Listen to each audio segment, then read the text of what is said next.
See my London girl, me I go follow you straight to anywhere you want. Me I go there with you. See my London girl, say I go show you good love. My London girl, my London girl.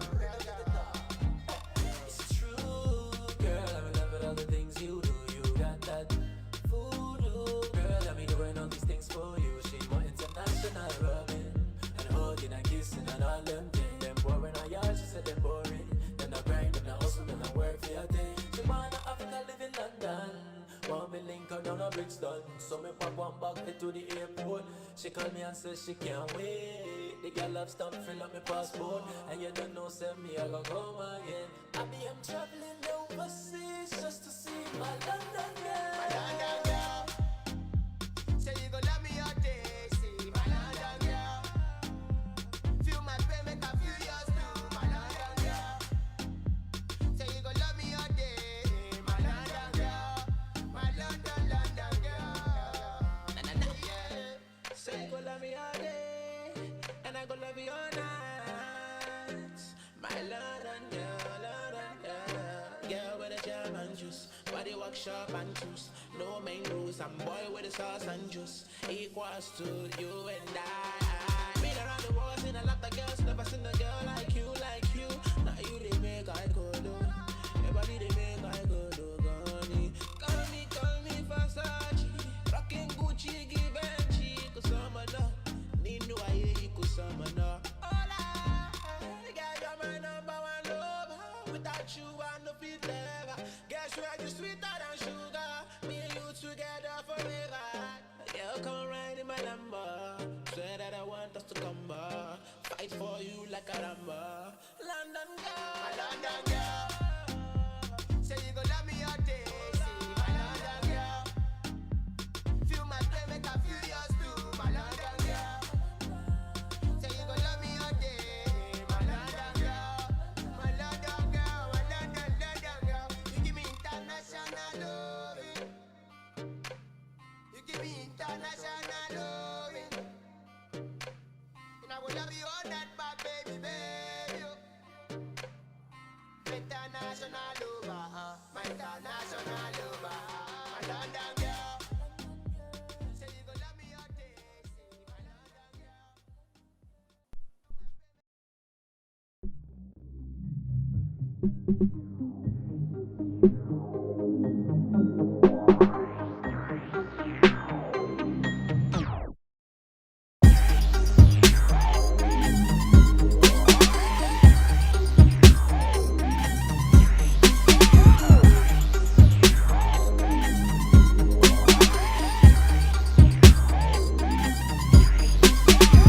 You are now tuned in to the Cosmic Convos podcast, your number one source for accurate, relevant, and thought-provoking astrological conversations in the podcast nation, the place where stars and minds align.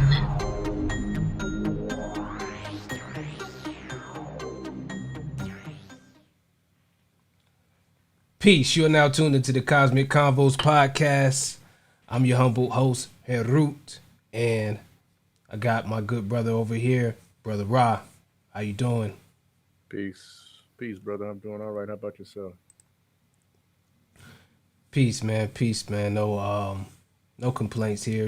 Just glad to be able to position myself every day, like I always say. Make today better than yesterday, and get another shot at this thing. Indeed, yeah, definitely blessed in that area. Sure. Absolutely. But before we get too far, I want to remind you all that this episode is brought to you by Push It Forward Media Group, Caliprucia Astrology, and our good people over there on Patreon.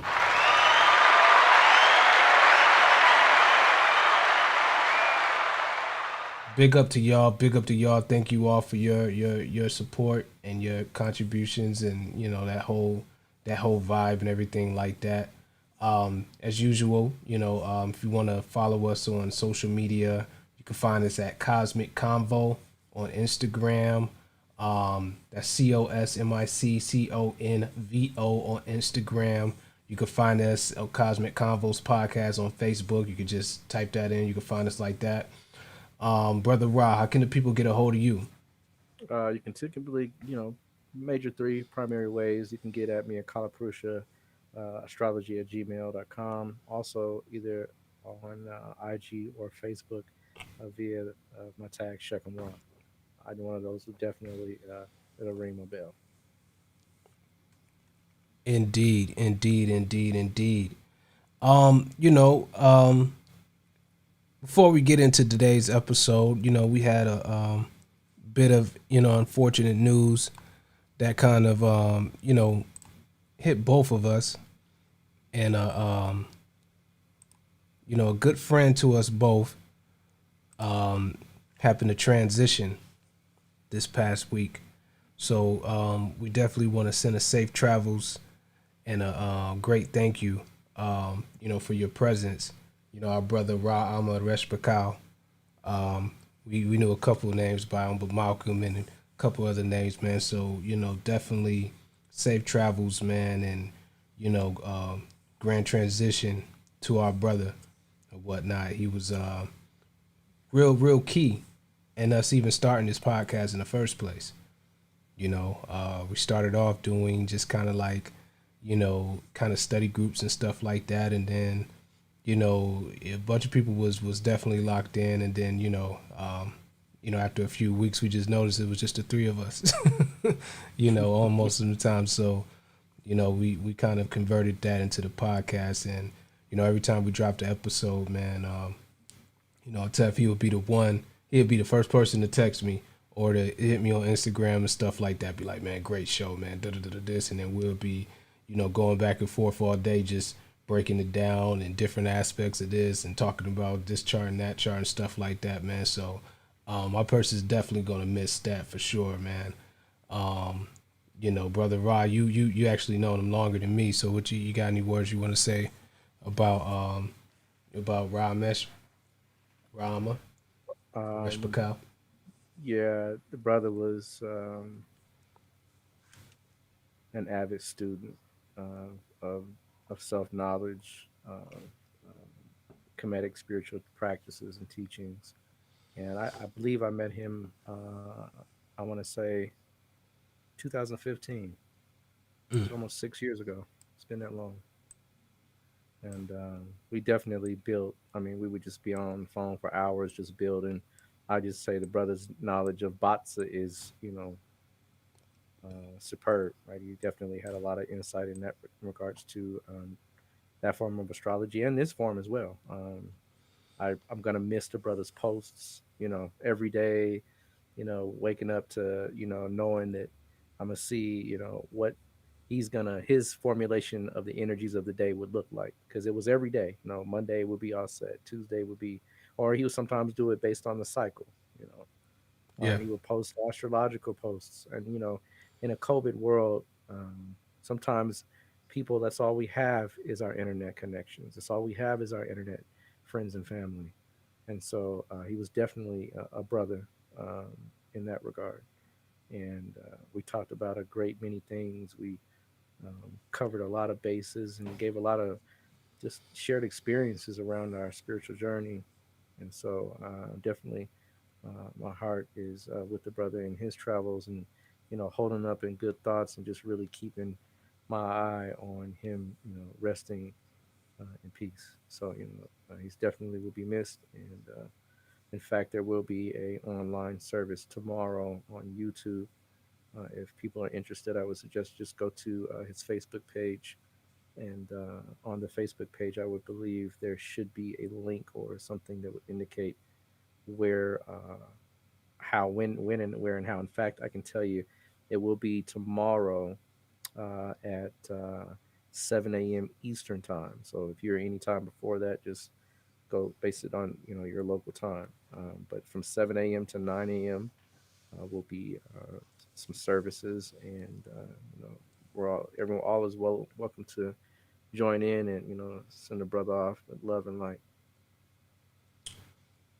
Indeed, indeed, man. So yeah, definitely, man. We miss that brother, man, and everybody just, if you know him, just cherish them good thoughts about the brother, and let's, keep him in light as he makes that transition for sure, Indeed. for sure. All right. So on that topic, it's, let's talk about it. Let's talk about the subject of longevity and what are you looking for in a chart, and what type of things could indicate, long life, or some things that could indicate, a short stint or whatnot. It's an important topic. A lot of people talk about it. A lot of people are afraid of it, but we're not. Let's dig into it a little bit and whatnot. You know, one of the most startling things I found about this astrological system um, was under when I was taking classes and learning and things like that. We learned that you can predict. You can I want to say predict, but you can get close to the time of exit in regards to a person's life. And I was um, I was impressed. I was like, wow, that's possible. And I had a couple of teachers show me, yes, this is how you do it. And of course, given the techniques and practicing them for a while, you begin to see there really is an exit date. There really is a date that um, we are required to re-enter into the inner planes. And the thing is that it's not fixed in stone. Let me say that, um, unless you are living a very specific type of lifestyle or have a very specific type of chart, then at times it can be fixed. But outside of outside of murder, outside of accidents, right? We're talking about natural causes. Yeah. It can be elongated to some degree or shortened to some degree. And we're going to talk about what that kind of looks like in the terms of Vedic astrology or Jyotish here shortly, just to understand, what that means that it can be elongated or shortened. But it can't be extended beyond, right, the allotment that you are given, right? And many people misunderstand certain houses in astrology. When I was introduced into Western astrology, the eighth house had the connotation of death, right? And I had to unlearn a lot of what I learned to really understand why the eighth house is not per se the actual house of what we would consider as uh, death or the moment of exit. And it's a little hard to explain, but we're going to do our best to kind of unravel it. But before we do, I want to read something that is pretty phenomenal. And from a spiritual perspective, it makes just the utmost sense. And this is reflective of what it is that we look into when we look at astrology, and that, um, this particular spiritual practice, astrology, can be kind of categorized, right? And put into a compartment that lets us know its place and its hierarchical value amongst things. And astrology really harkens and talks about destiny, right? It really harkens to and focuses on you have a destiny. You have things that are going to occur. You have things that are going to challenge you. You have things that are going to test you. You have things that are going to attempt to, right, teach you to manage your life force. And I'm going to read a quote here from the Metanetter, Volume 1, Around Nephraim. Many of you on that are familiar with the podcast obviously know what that is, but those of you that don't, this is actually the cover of the book, right? It's a very phenomenal book. If you haven't read it, I would definitely advise that you do. Uh, But in the book, in chapter, well, excuse me, on page 221, Ron Nephron Men explores a very profound topic as far as destiny is concerned. And um, just listen to the quote and, you know, um, let it kind of sink in. Page 221, it says, Sekert, which is the third sphere of the tree of life, is the divine faculty that is in charge of the life force, Ra, which is the formative basis of all things in the world. Although the source of life is infinite, each entity is allowed to share in its infinity through a series of cycles of births. Each entity is thus allotted a finite portion of this life force at a time for its adventures in the world. And with that being stated, right,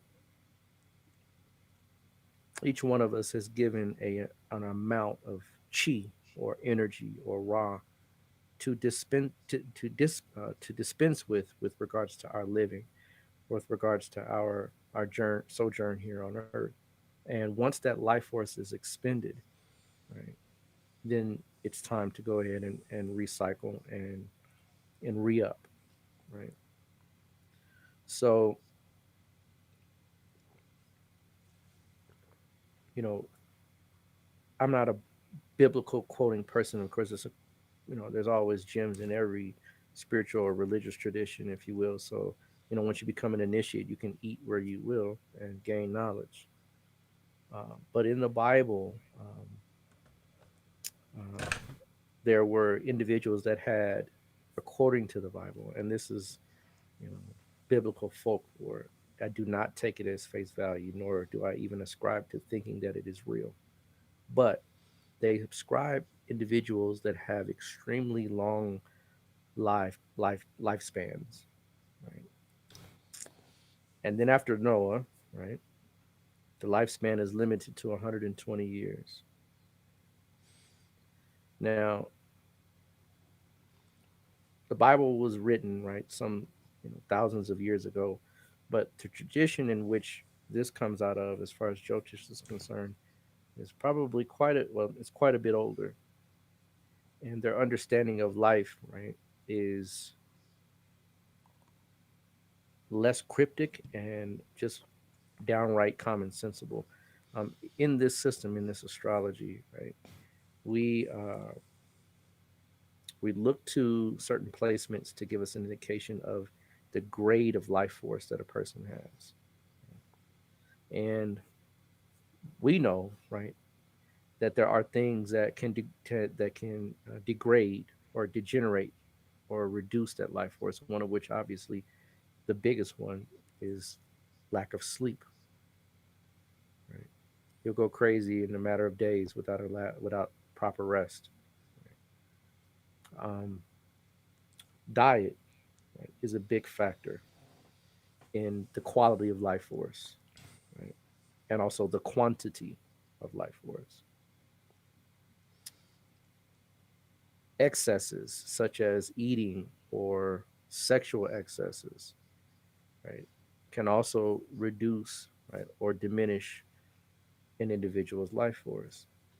So when we look at a chart, we look to see, of course, if those factors are, substantial enough to where we would notice that this person obviously would have a decrease in life force by whatever means, right? One of the other things, obviously, would be stress and illness. That's another decreasing attribute of life that causes us to have our energy lowered to a great degree. And so, those factors adding in, if a person has a very healthy diet, healthy lifestyle, doesn't have excesses, reduces their stress or minimizes it, exercises properly, rests properly, you know, they can literally help that life force to nudge a little more than what it normally would be.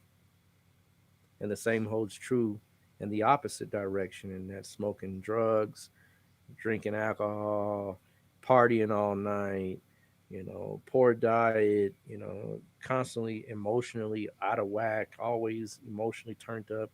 Everything's dramatic, and that person is going to diminish and reduce their life force to a great degree. But even Yeah. within that, there is still a range, right, that you are allotted. Now, and this is in this, well, there's only one that there's only one astrology that I know that can do this like this, but there's basically three categories. The first category is called a short lifespan, and that's basically anywhere 0 to 32, right? That's maybe 36. That's a short lifespan, Yeah. right? The next, and again, considering, right, if you are doing everything you possibly can to elongate that, it's possible that it could go beyond 36, slightly into maybe into the 40s, provided, everything works out well. But again, right, each one of these, there's a reason why they subscribe a short lifespan. It's not just because you are going to die of natural illnesses. It's more than likely you're going to die of something that is unnatural or something that is actually going to cause you problems, right? Mid span is between 64 to 72. That's where most people fall. Right? Most people fall between 64 to 72. Again, taking in consideration eating a diet saturated in fatty, monounsaturated fats, you know, greasy fried foods, sweet cakes in the morning and, pies at night and, diminish. I mean, think about it. One of the things that you would understand in regards to health is the kidneys. And the Mm-hmm. kidneys in traditional Chinese medicine, they're like your batteries, right? So when you have diabetes, for example, right, that's why a lot of times the energetics of an individual that has that, it changes. Their lifespan is beginning to decrease because that energetic backpack or battery pack is being used at a rate that is too fast. And sugar, right, and changes the metabolic rate of an individual, whereby it attacks or really reduces those kidneys' efficacy, then therefore, right, changing your lifespan. So again, as we stated, diet is one of those key factors. Right. Of course, genetics makes a big difference. And we're going to talk about that as well here in just a second, because we do recognize that in astrology, genetics has a place. And to one of my students, Hatir Unuf Ra, right? I know I got your question. Pay attention because this is part of what I was going to mention to you about the answer to the question that you asked. But before we get sidetracked, the next level is 72 and on, right? And 72 and on is basically the longest lifespan that, between 72 and 120, right? That's pretty much it. And the thing is that this system had already come up with a what we call a dasha system Yeah. that really harkens to and tightens up that time span that we're allotted, which is 120 years. That's why Vimshatari, the Vimshatari Dasha system, is considered the king of dashas because it allots a exact amount of time that man has to live, which is exactly in play with how nature has set things up. And so that's why it works so well. But there's other dasha systems; they're not 120 years, right? So this one really is kind of like the king, if you will, of the ones that really tell you about how your life is going to unfold. Most of us use two dashas, right? But even if you had to pick only one, you would be okay with Vimshatari. Now, Yeah. the way we kind of gauge this, and it'll hit you in a minute, but it'll make sense, is that when the ascendant, the ruler of the chart, or the ascendant house or ruler, right? If and or both, because it can be both, is damaged, or not to say damaged, but challenged, or has some placements that could use some help. When that particular part of the chart is under duress, that is when you can look at that particular uh, chart as being in a short lifespan. Now, there are other measurements, and we're not going to get in too deep into it because this is a very deep science and it takes a lot of calculations to get the right specific, pinpointing information to give you the right lifespan and even kind of like the year, the general area when the transition will happen. So we're not going to cover that because that's there's a whole set of calculations. But we're going to cover a few things that you always can look to really know and understand if that person has really, a good longevity, or if you have longevity. And one of the first thing we look at is the ascendant, right? If the ascendant is challenged or damaged, that affects, meaning that the longevity is usually up to 30 years of age, right? So when you have, for example, the ascendant lord, let's say in the eighth house, right, conjunct, let's say for example, Virgo ascendant, Hmm. right? I don't even know if I want to use that ascendant, but yeah, let's use that ascendant. Let's say you have the eighth lord, which is Mars, right, in the 11th house, Cancer, with Saturn, right? That is going to create a problem. And that the ascendant lord is in a house that automatically has some tumultuous side effects.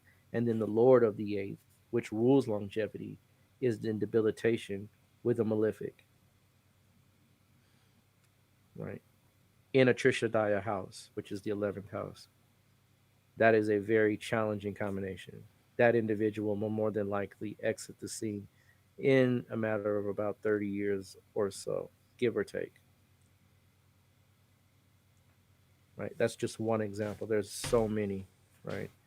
If the ascendant lord, let's say, is in the 12th house, again, right, and is conjunct a debilitated planet, right, you got problems, right?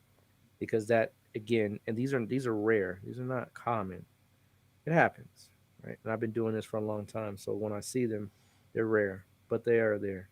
But when the ascendant lord is compromised, and I'm talking about to a great degree, I'm not talking about just being placed in the sixth or the eighth or the 12th.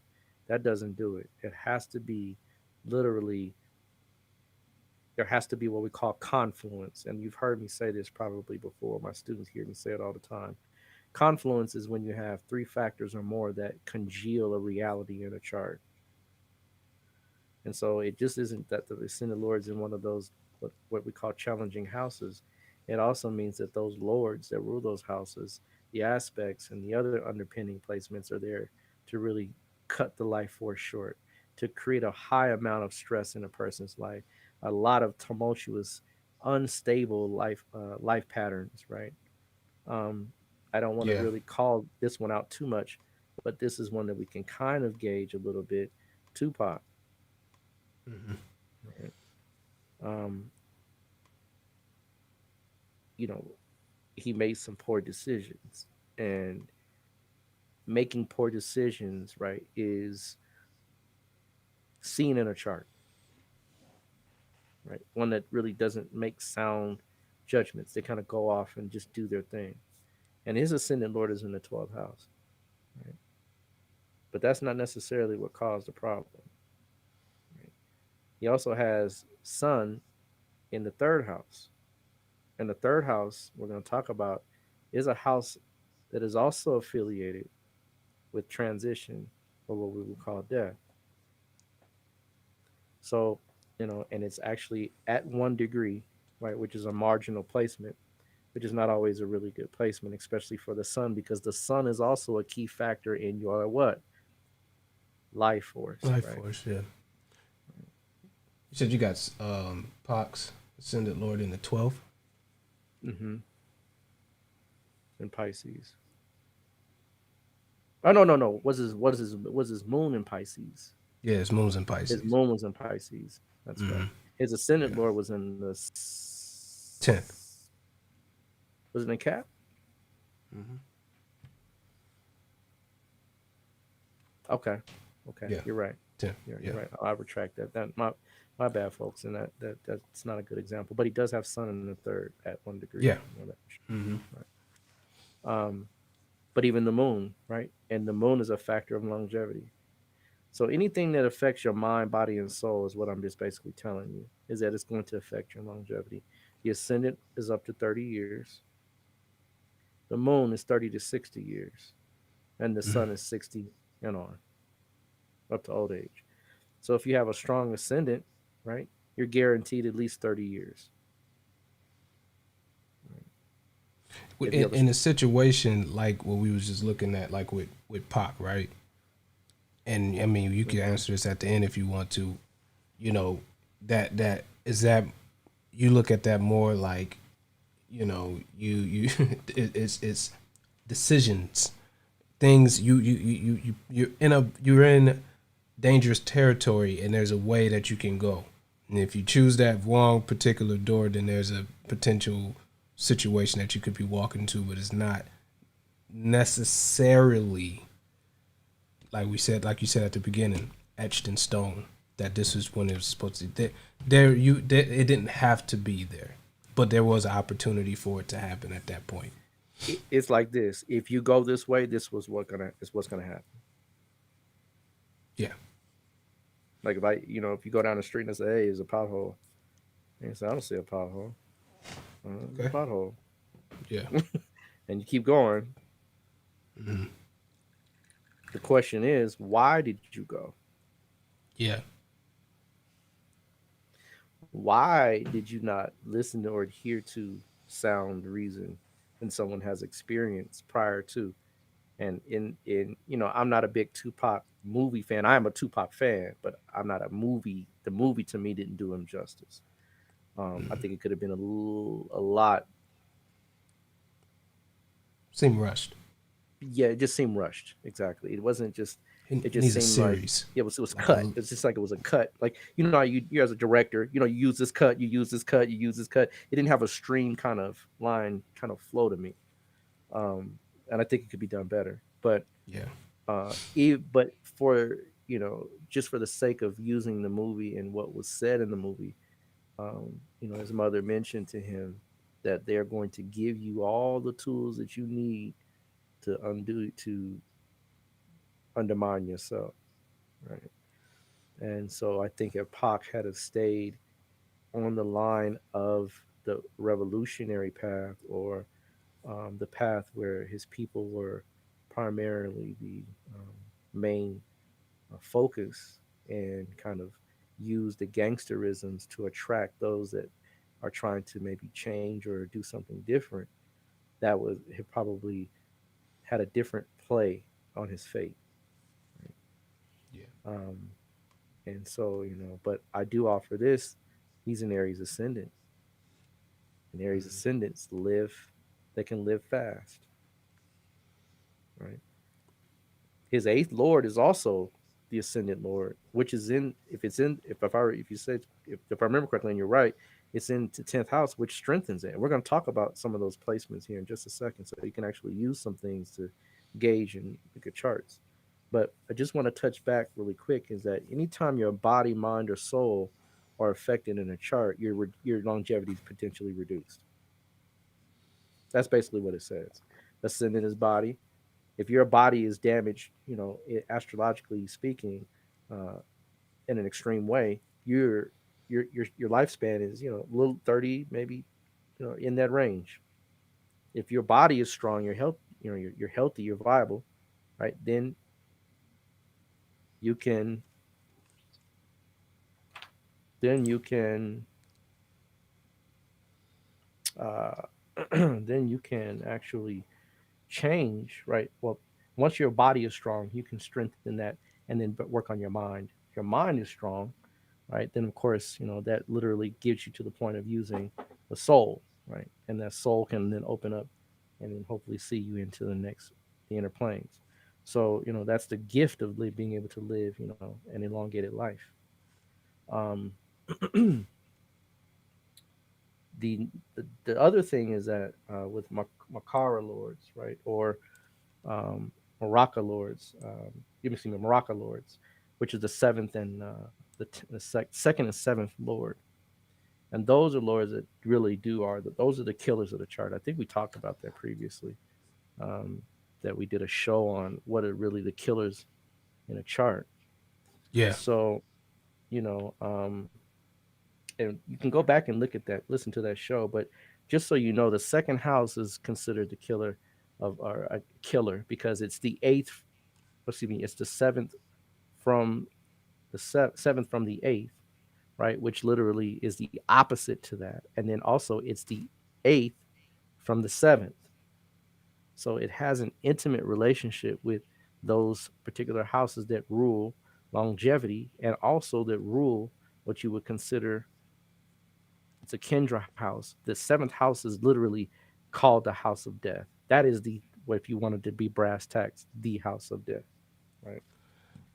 And I would I would say that when you mention that, and more often, I'm not even gonna say it. I'll let that ride. I'll let that ride right now. Yeah, I'll let that ride. But yeah, that's a very strong statement that you just made. Very, very, very yeah, strong statement. and the reason is because we don't understand that the seventh house, right, is the house that is literally the house of sex, of partnering, of of things that are opposite to you, right? And so if it's opposite to you, there's challenge, right? Your mate is not always about, roses and kisses. Your mate brings you a lot of stress. Relationships can bring you a lot of challenges, and that can elevate, right, that level of stress in your life, where if it's not a sound and healthy relationship, it can cause illness, right?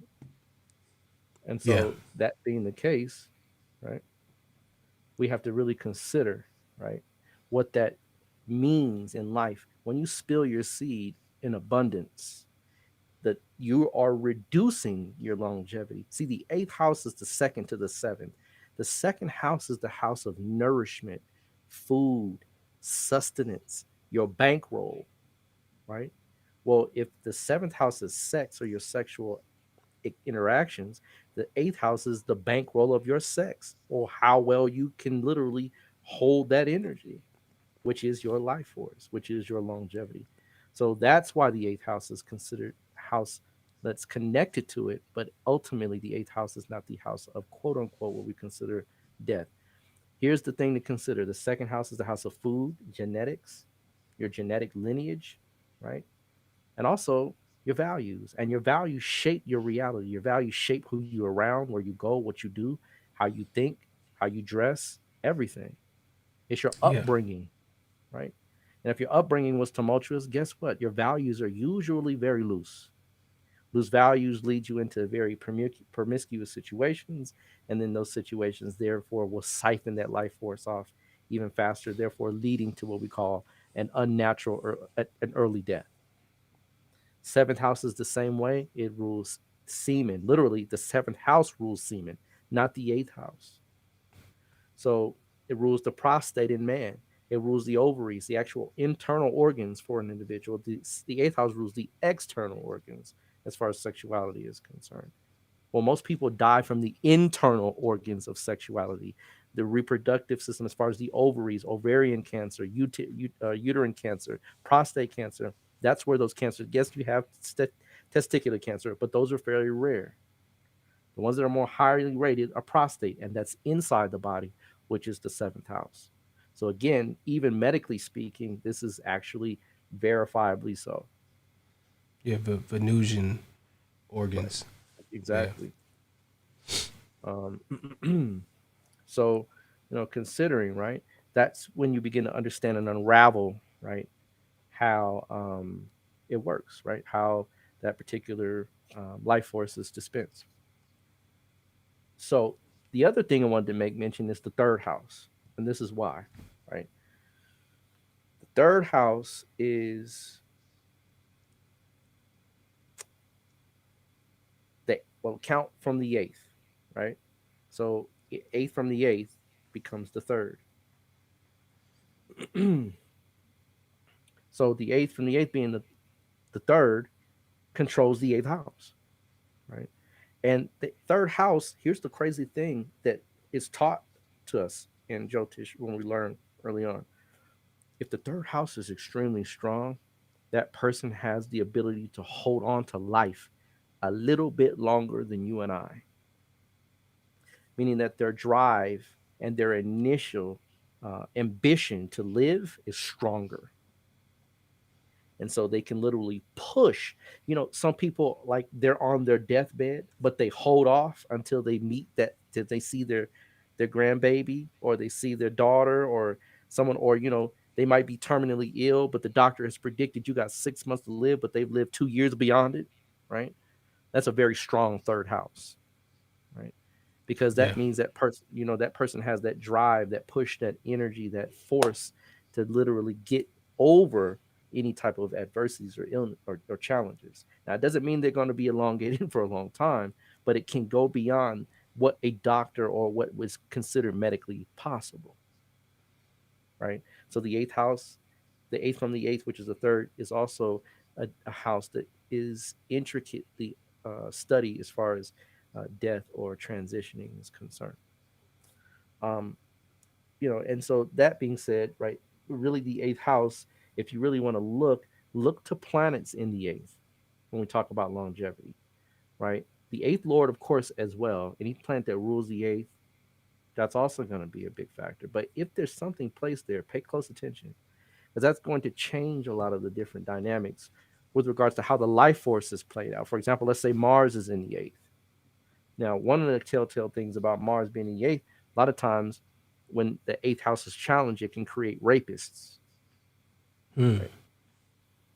And I hate to say this, yes, Bill Cosby has Mars in the eighth, right? Mm-hmm. Right. But you see, he's still living fairly long, right? Yeah. Right.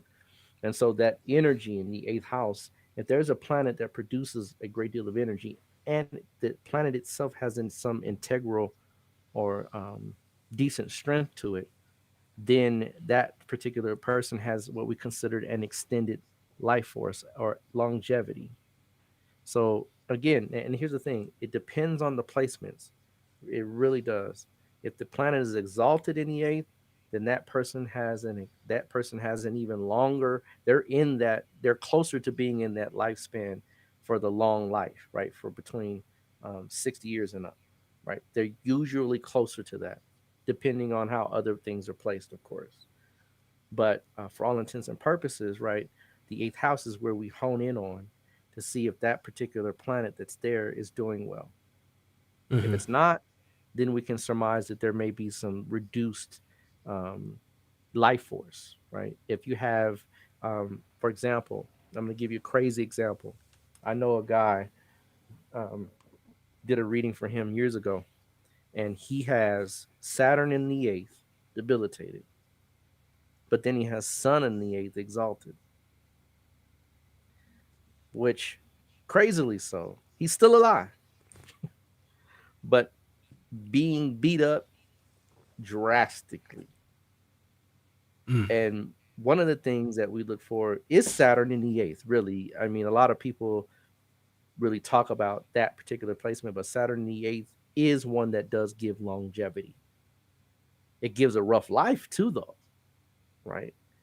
Right. The life is usually extended, right, under circumstances that are not just the greatest experience, but they live long, right?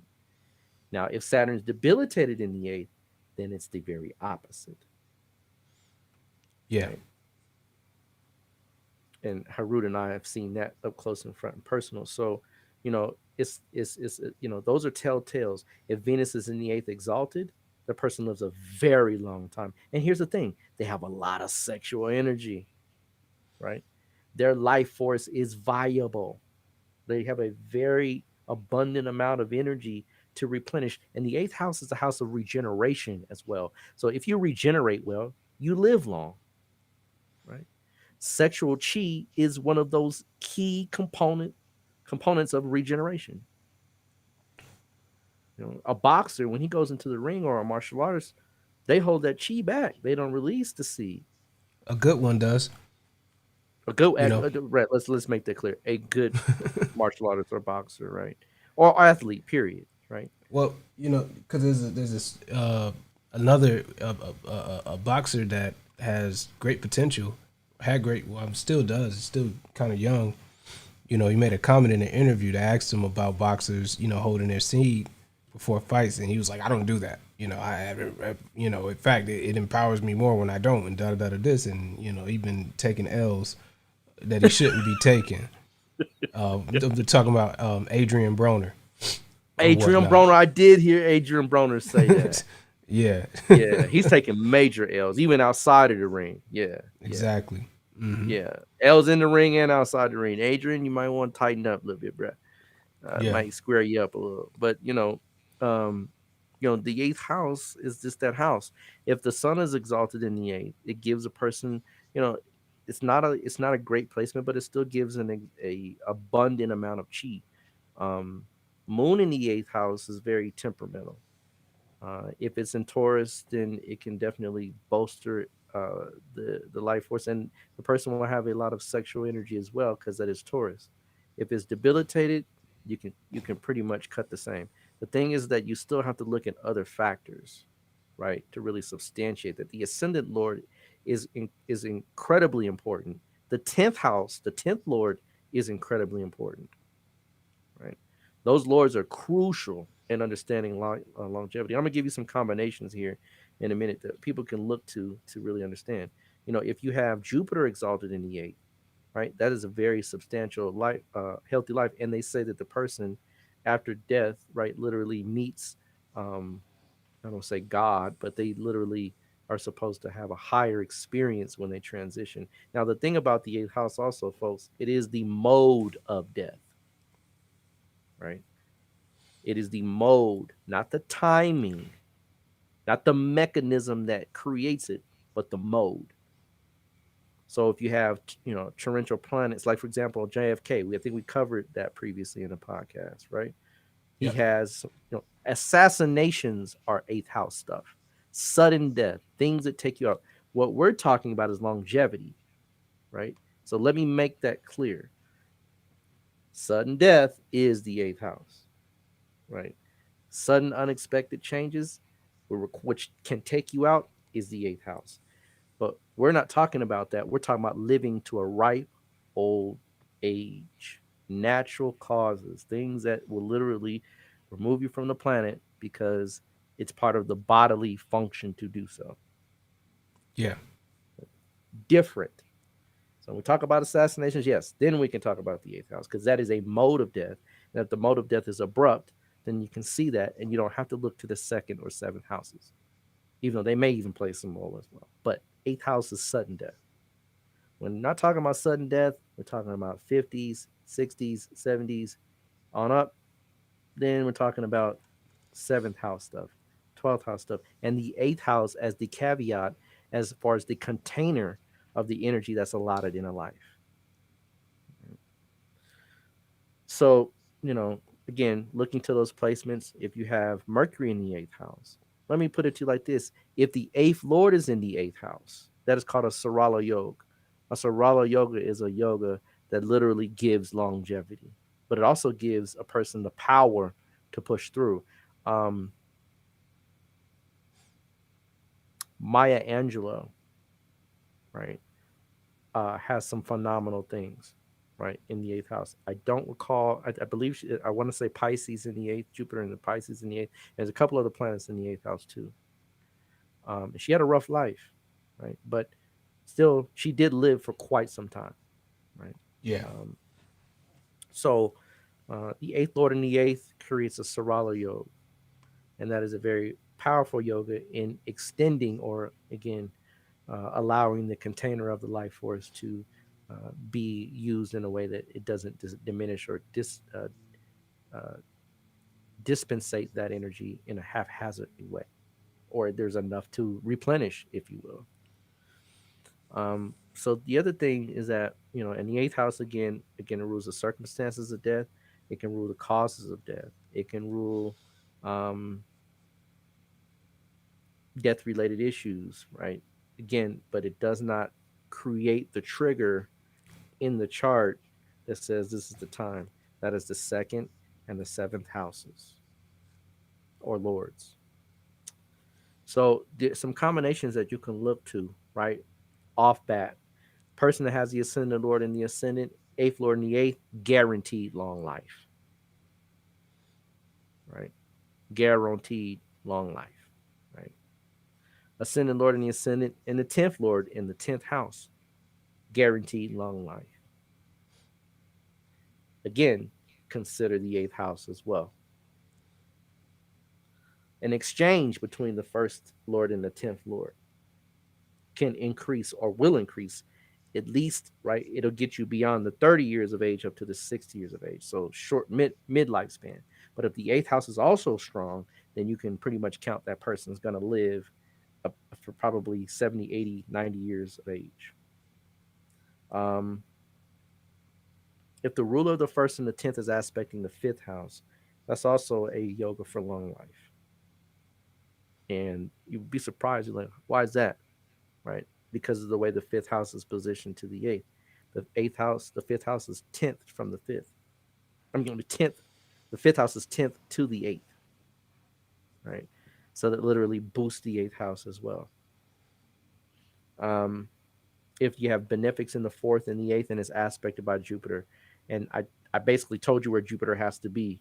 It has to be in the 12th house, right? Because that's the only way 4th and 8th can be aspected by Jupiter. Yeah. Um, rulers of the 6th, rulers of the 6th and the 12th house in the 1st. Strangely, you would think, how could that be? Well, the 6th house rules illness, the 12th house rules loss. So it's loss of illness to the body, which elongates life, right? Crazy as it be, crazy as it may be, but those two combinations give long life, right? And I've seen it. Um, strong Venus or Saturn in the 8th, again, as I mentioned, long life. Now, here's some things that can create a short lifespan, right? Ruler of the 1st and the 8th, boom, right? And ruler of the 8th is also stressed as well. So that will create a shortened life. So let's say ruler of the 1st and the 8th, let's say Cancer ascendant, ruler of the 1st and the 8th, 8th Lord combust, right? When I said combust, I just told you, right, that planet has to be within so many degrees of the sun. Saturn Yeah. has to be, right, so many degrees of the sun. So that means that 8th Lord is going to be combust. That means that person is going to have problems, right, with long-term health, long-term sustainability in life. Um, a weak sun always can create challenges because the life force is not there for the energy to be replenished, for that person to be able to sustain and maintain right health. Moon in the 6th, 8th, 12th, or 3rd. The 3rd house, y'all, also is like a killer house. It's not a killer, but it's like a killer, right? And the 3rd house is just one of those houses that's weird. It can do well. When the moon can do well there, it just has to be placed right. Right. But if the moon is alone in the 3rd and it's stressed or it's being like pinned in, what we call Papakatari, when there's a planet on each side, let's say Saturn's on one side, Mars is on the other, right? And it's smushed in, that can create a problem. Right. If it's also what we call Kimadrum Yog, meaning that moon is alone in the 3rd and all the planets are elsewhere on the other side of the chart, that also can create stress. Right. So again, it just depends on how the moon in the 3rd is placed, because I know a lot of people with moon in the 3rd and they don't have issues necessarily with their longevity. So, those are just a few things that you can look at to really hone in and kind of, use the science in in a concerted way. I don't know if we have time. Do we have time to look at some charts? Are we able to, or I think we can do run through a couple charts real quick. yeah, just real quick, just to get a people a taste of what it looks like. We got Bob. We get Bob Marley? Yeah, we got Bob, and Bob got a happy Earth Day to Bob. Rastafari. Right. Yeah. There we So let's go. look at his chart. Oh, great chart. Great chart. Right. So excellent example that we could look at. First of all, we look direct. I said just look to the 8th. And here you see Saturn in the 8th house, right? It's there, right? And Saturn in the 8th, contingently, they say, right, is supposed to give you long life. But Yeah. Right? Let's take a look. Right? Where is the eighth lord? Eighth Lord's in the third. It's in the third house, and it's with two malefics, Yep. an exalted malefic, Mm-hmm. right? Right? And right, the sun. That doesn't bode well, right? What's the degree of Mercury? Is it what, 8 degrees? Mercury is eight. Yep. And the sun is at 24. Mm-hmm. It's not quite combustion, right? But it's still a challenge. And remember, the eighth lord in the third house is considered the eighth from that. So that means that there's challenges within that placement, right? The other caveat, though, is that there's Rahu there, Yeah. right? And Rahu doesn't do well in this combination, right? Because Rahu literally governs Ardra, which is where Saturn is placed. It governs the nakshatra, and Ardra is a very rough, tumultuous sign. It's not one that is easily placated or dealt with. And not only that, if you look at the ascendant, the moon is there, and that moon is debilitated. So we've got, and here I know that that ascendant Lord is exalted, but it's not actually a very strong exaltation, folks. Actually, his ascendant Lord is, well, yeah, it's marginal, right? It's extremely marginal. When we say marginal, we you call it in the West being on the cusp, right? Mm-hmm. But the cusp in this system is 15 degrees. So would you say it's marginal? We really call it Sandhi. Sandhi is when it's between 0 29 degrees of one sign and 0 degrees of another. And you see it's 0 degrees, which is Sandhi. It's not a very strong exaltation. Yeah. So Yeah. it is technically, when I say technically, it's not deeply exalted, right? A degree back, it wouldn't even be an exaltation, right? So again, it's not that strong as you would think, right? And because it's marginalized, again, marginalized planets are weaker in astrology. We always look for those planets that are borderline. And what it means is that the person is kind of between two worlds. It's his ascendant lord. So his ascendant lord is going to be highly stressed because it's him. Is he in the Lord? Is he in the venue of fighting for others, helping others, standing up for what's right, right? Talking, sticking it to the man, right, which is the third house. Yeah. Yeah. Or is he into family? And you could see he definitely was in the family, right? Man loved his family. Um, is he willing to fight for his family values, right? The things that are close to him as far as the people that mean the most to him. And it's kind of a pull between fighting for your family and fighting for your fellow brethren, because the third house also rules brothers, Yep. right? So, being split like that is not a great placement for an ascendant lord, even though technically it is in Capricorn. Knowing it is with the eighth lord, right? Again, this creates some challenges, lowers and reduces the longevity. And I can assure you, if we look in the dasha systems when he's passed, that dasha is going to reveal, right? In fact, he was in what was he in a K2 dasha or Venus dasha? He's in a Venus dasha, K right? K2 because he died in Okay, 81, May of 81. 81. Okay, and guess where But K2 is? K2's in the second aspect. Second I mean, house. it's yeah, It's aspect in in the heaven. second house, and the second house is a killer. Yep. But he died And of a disease. now Venus was the subdasha. That tells all. That tells all. Because Venus, even though it's in, right, Pisces, guess what rules? Guess what rules Pisces? Jupiter, Jupiter. Yep. right? And Jupiter is in opposition, right? That is not a healthy placement, right? Yes, the fifth house does. The fifth house, in the sense of his children, do okay because Jupiter is looking back at it, right? But in the sense of him himself, he doesn't do well. So again, right, and showing those connections. See, Jupiter aspects Mercury, So, Yep, it does. Yep. and that creates a relationship between Venus, right, and K2, right? People say how? Because Jupiter also rules what? K2. Yep. Jupiter rules K2, Jupiter rules Venus. So again, right? Those things are in that's when you learn higher advanced what we call sambandha or interrelationships between planets, which you do learn in my class, provided you get to, latter end of level 2, which teaches you about sambandha and those interconnections, right? That charts can create from rulerships. Um, the ascendant Lord is not a great planet for a Scorpio, even though it is his own ruler. Scorpios can literally considered to be their own worst enemy.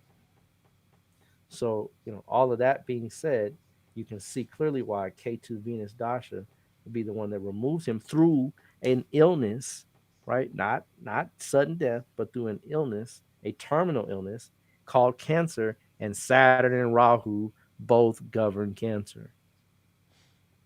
Remember I said it's the mode of death as well, right? Hmm. Right? And there it is, right? So you can see this brother definitely had a shortened lifespan, right? The energy of regeneration, just wasn't there, even though Saturn's there. The ruler of Saturn is in a very compromised position. And then Rahu just adds insult to injury, right? By being in a Dastana house, just not a good placement. So, but, big ups to, the brother in the inner planes. Um, you know, um, Rest in peace, brother. And you definitely are not forgotten. Your name is in our hearts and our mouths. Um, Oh yeah.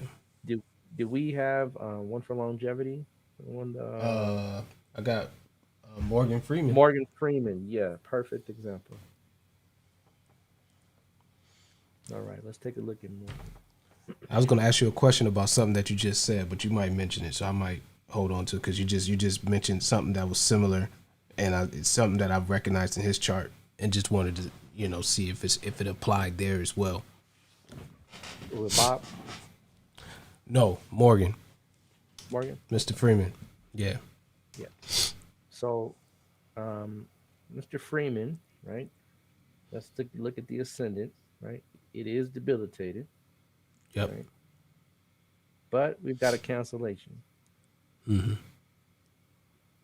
right? Yep. Jupiter is in Cap, and Saturn is in Pisces, which creates a parvatana between the ascendant and the 11th, which actually increases longevity.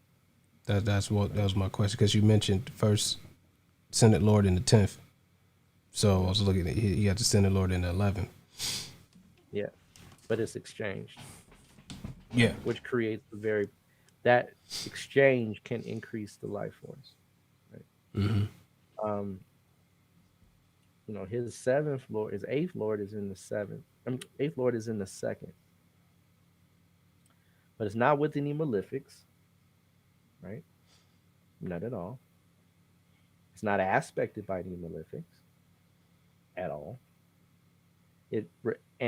The eighth lord looks back at its own house, which does strengthen the house, right?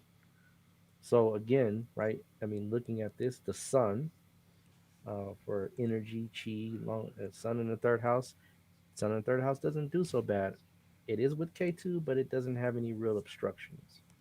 It is opposed Mars, right? But again, that's not something that's really going to create a major problem. Like it is with K2, I do see that. But if I you mean, he has look a at, Kalsarpa. he actually does. Yes, he was. Well, Uh, not quite, because breaks it. Mars breaks it. yeah, Yeah, Mars break almost. yeah. Um, Moon in the 12th, not so good. Um, but considering the 12th Lord is strong from the Parvatana and it goes to the Ascendant, that then also still can reduce any type of malefic output from Moon in the 12th. So that also helps. That Parvatana is really what saves a lot of it. Honestly, that's a big gift. Um, yeah, the eighth Lord aspects the eighth house. The eighth lord is with the fourth and the seventh lord, which creates a boost, right? As well. This that set anytime a Kendra Lord is with that particular planet, the Kendra Lord is going to boost it, and it's with Venus, which is the eighth Lord, right?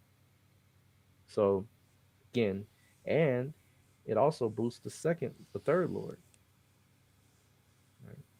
So again, right, second. So and I know it's a little confusing for most folks, but anytime a Kendra 1, 4, 7, or 10 is with a planet, it literally creates a strength to that particular planet because the Kendra houses are the core houses of a chart. They're powerhouses.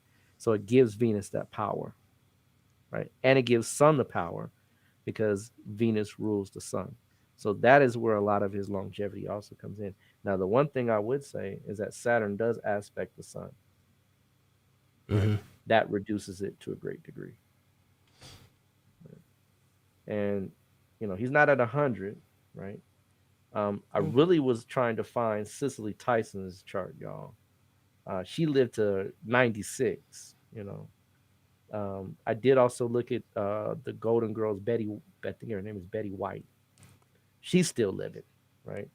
Yeah. And she has a very powerful. She has a very powerful yoga in the third house as well. The third house, y'all, can offset destiny as far as longevity is concerned. And you can see Sun in the third, and that particular ruler is in the second aspecting the eighth. That's definitely also a game changer. Right? So the moon is aspected by Mars, right? That does create some. He has a what we call Chandra Mongol Yoga, right? But for all intents and purposes, right, this particular chart is fairly substantiated. Number one, by the exchange of the first and the 11th. Number two, by the Venus aspect in the eighth. And number three, by Venus ruling the sun, uh, and the sun being the planet of longevity, also connected to the eighth house. So, again, right, that is definitely one that shows a long lifespan. And you can see he's still ticking and still doing movies, still doing I stuff. mean, he did narration for a 21 Savage album this year. It's crazy. I mean, guy's going strong, right? So as you can see, right, it definitely is one that he substantiated in his ability. And then here's the second Lord is strong too.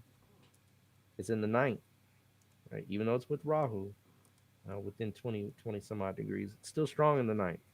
That boosts the second house, right? So illness is not something that really, look, the fifth Lord, I mean, the sixth Lord is in the third. That's good, right? All those things are those are very powerful placements. So, yeah, by all means, he definitely. And we would also look to the D8. We won't look at it now, right? We would look to the D8 to also get an indication of some things, also. And also the D30 is another chart that we look to see longevity. In addition to that, so a few charts we look at to kind of go deeper, but for the most part, we also look at the Navamsha as well. Um, you know, but just looking at it from the surface, right? Um, I mean, definitely is one that is warranting him a long life, without a doubt. Without a doubt. Indeed. Indeed. In Well, fact, I would suspect. I mean, you can clearly see that he's going to be in his Venus dasha for the rest of his life, right? yeah. And that's when I mean, he's going to leave in the Venus dasha because if he makes it to Sun dasha, well, no, he might make it to Sun dasha. He might make it. He might make it, but I would say it probably would be hard pressed, given that Venus is in the second, and it is in, what I'm saying, that Venus is in the second house. I just wouldn't see him making to the Sun dasha. Well, he has a reputation of, I think, from what we know, he lives a pretty healthy lifestyle. Does he? That's good. If he does, then that definitely is going to elongate it. I mean, he could make it. I'm not saying he can't. It's there to make it, but yeah, I really could. I still see Venus as being one, and he's got a long time to go. I mean, he's still got until 2034. It's 2021, right? Yeah. So It's a little time. that's a stretch. Yeah, but if he does, right? I'm not. I don't want to predict anyone's transition. But I just have to say, in my honest professional opinion, it's going to be Venus Dasha. Um, Sun is just a far stretch, especially because Sun is with K2, right? Mm-hmm. Yeah. We pulling for you, We Morgan. pulling for you though, brother. We want you to I hit want I that want I 100. want to see you Yeah. see you in that sun dasha, man. Indeed. Being in one of the long way part 3, right? Absolutely. Indeed. Indeed. Yeah, so with that being said, this episode is brought to you by Pushing Forward Media Group, Calaprucia Astrology, and our good people over there on Patreon.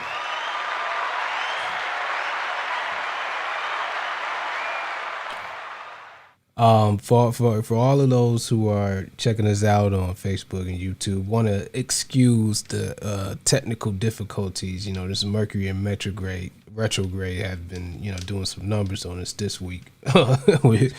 So you gotta Definitely excuse since us. yesterday, man. We dealing with Mercury retrograde stuff, man. It's real. Oh It's real, man, folks.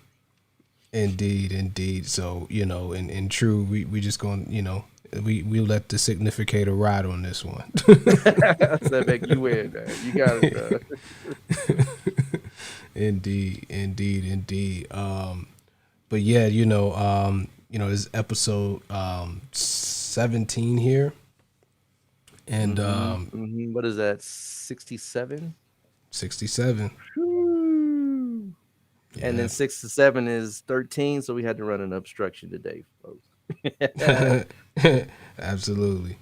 It wouldn't be right. But you know, we you know, brother Roz, professional, kept it going. So, you know, big up to our brother here.